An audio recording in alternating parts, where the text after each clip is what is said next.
When a substance is heated, it becomes bigger.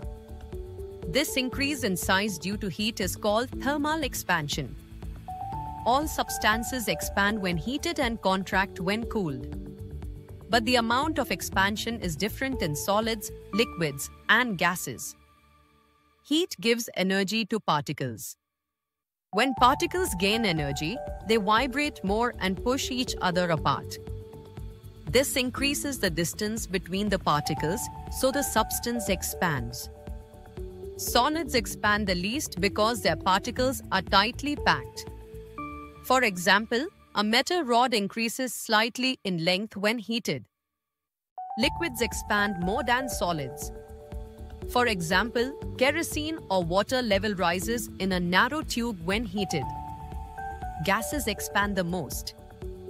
This is why hot air balloons rise. Hot air inside expands, becomes lighter, and moves up.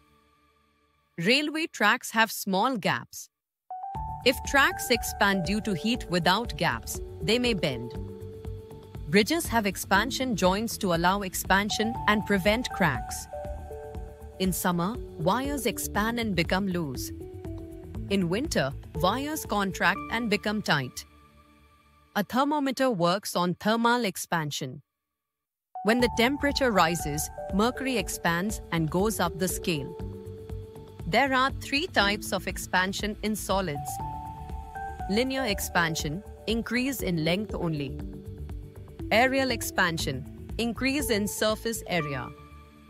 Cubical expansion, increase in volume.